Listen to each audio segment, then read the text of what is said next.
Breaking news! Another crime scene is being reported at Brampton. Man in the driveway of his own home.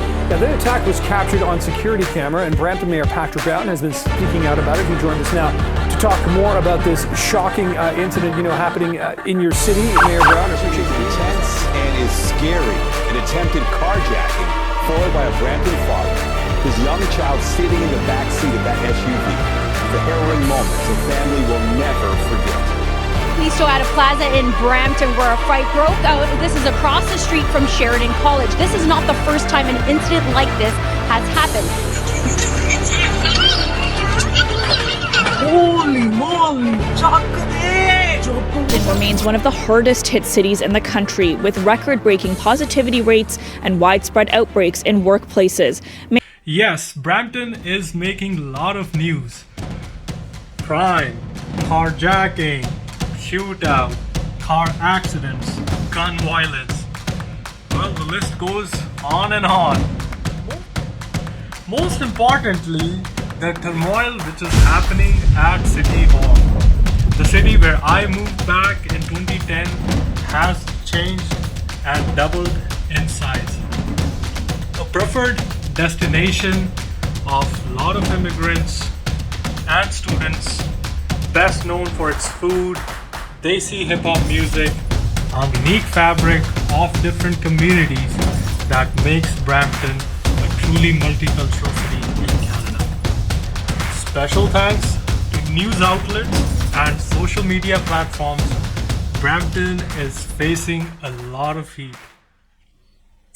Wait a second. That's with every big city, isn't it? Toronto has been dealing with crime and housing affordability issues. Vancouver has its own issues with drugs. Mississauga, Scarborough has their own issues. But today's discussion is about Brampton, especially the mismanagement and the leadership crisis happening in the city hall.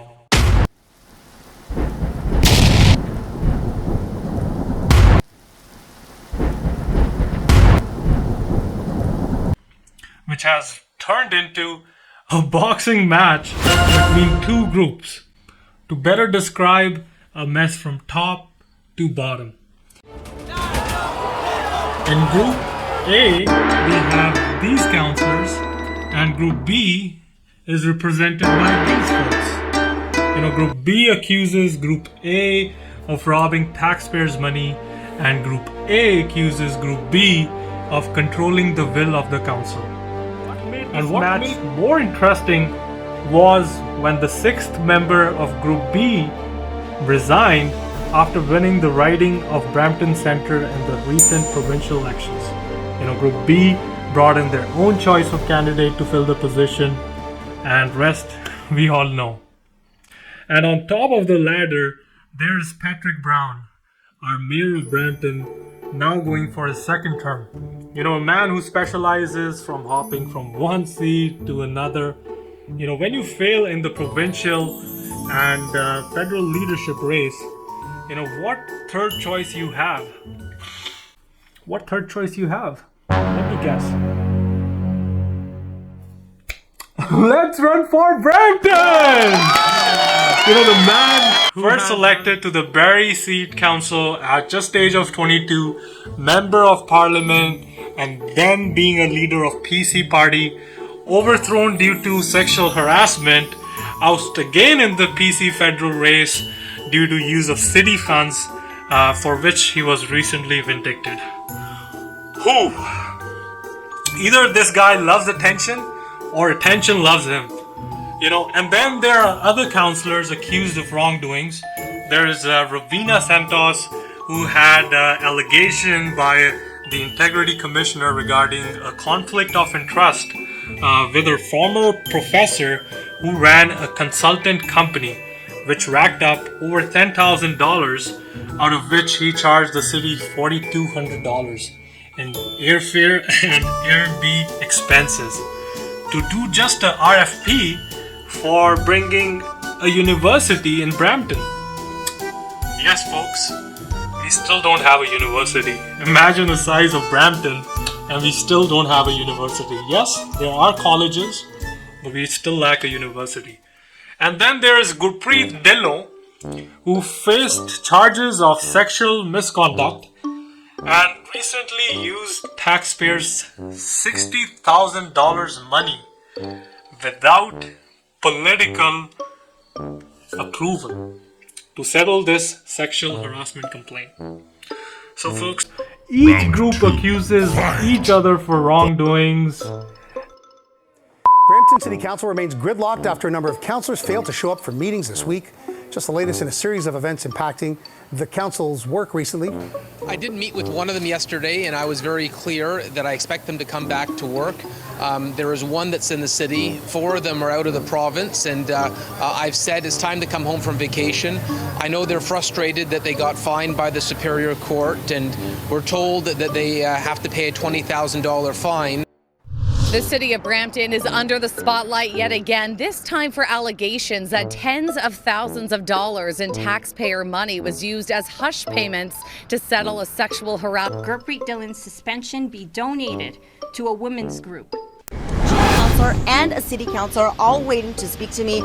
They all came up to me because they have concerns with all of this. Now, I have to say first about why Patrick Brown was kicked out of the Conservative leadership race. It was because of financing rules with the Election Act of Canada. That's really all we know right now. But all of you have concerns. That's why you're here. And as a voter, I'm really frustrated and confused. Who to really trust. Then they make these committees, who investigates and then finds there was no wrongdoing. And I'm not finished yet. If you people think that the Brampton City Hall was clean from scandals in the past, you guys are very wrong. Before Patrick Brown, there was Linda Jeffrey, who lost her second term. A big proponent of this LRT project. She could not get consensus with her own council members. What hurts was the provincial government had $1.6 billion, out of which $300 million were set aside for Brampton. So this would have not put any burden on taxpayers. The supporters argued the project would have benefited the downtown core and revived the struggling downtown. However, the opponents argued the Main Street route lacked potential for ridership and future growth. Expected to be completed in 2024. Yes, this project is still going on. We'll have a dedicated right-of-way track throughout this entire corridor, which will run from Port Credit, Mississauga till Brampton Gateway Terminal on Steeles Avenue. I know you guys are excited about Highway 413, which is still in the works, but Bramptonians are still frustrated as we just have one highway and we really have to heavily rely on this Highway 410, which I'm talking, which really chokes in rush hour traffic. Commuters either have to rely on GO transit system or do carpooling or have to use their own cars. And before Linda, there was Susan Fennell. I have a picture with her. She lost her bid for the 5th term because of her lavish spending on first-class flights, premium hotels, violated city spending rules 265 times. This is my favorite thing about Susan. Back in 2013, she was accused secretly lowering her salary to avoid being published as the highest paid mayor in Canada for 2 times in a row, and some other controversial decisions that were made by the city were bailout of the Brampton Bees, the local hockey team, and the purchase of a failing golf course for $1.6 million. As the Brampton population is growing, it will reach a stagnant phase one day, folks. We need more hospitals. Feel we would not have enough vacant land to build more houses, commercial space, hospital. Brampton will be left behind. Imagine living in Brampton then. I'll give you guys an example. In retrospective, we have York region, which houses many cities: Vaughan, Newmarket, Aurora, Richmond Hill, Markham, and other small towns, and which is really growing at a much faster rate. It has attracted so much investment, it has so much money that it's attracting residents, Fortune 500 companies and warehouses to set their offices. Wherever you go, north, south, east, west, there's something happening in York region. So people are looking to live there, and with more population, the city can generate more taxes and spend money wisely. A win-win situation for everyone. A special mention about Markham City, led by this guy, Frank Scarpiti, who is the mayor for many years, I know. It has achieved the top ranking amongst the Ontario municipalities. The city is very transparent, has accessible budget process. I had a chance to meet with him a few years back, and I was really impressed with how it has maintained the lowest 17-year average in property tax increase in GTA. And this news grabbed my attention, and even all over the world. And Markham, Ontario plans for a NHL-sized arena were officially submitted by GTA Sports and Entertainment to the city of Markham. This marks a significant step in the lengthy approval process for the proposed 20,000-seat arena. How cool is that? This could bring over 1,000, permanent and full-time jobs. Let's see what happens. But, the city is in safe hands. So people, the municipal elections are fast approaching. So whether you live in Mississauga or you live in Markham, I will encourage you to vote in these coming elections. And especially for viewers who are watching me from Brampton, it's really getting embarrassing, guys. People laugh when we say we live in Brampton. I think it's time now. We need to choose those candidates and a leader that keeps everyone united, cleans the house, and works together, building a better city, without any scandals, and assures that our hard-earned taxpayers' money are spent properly.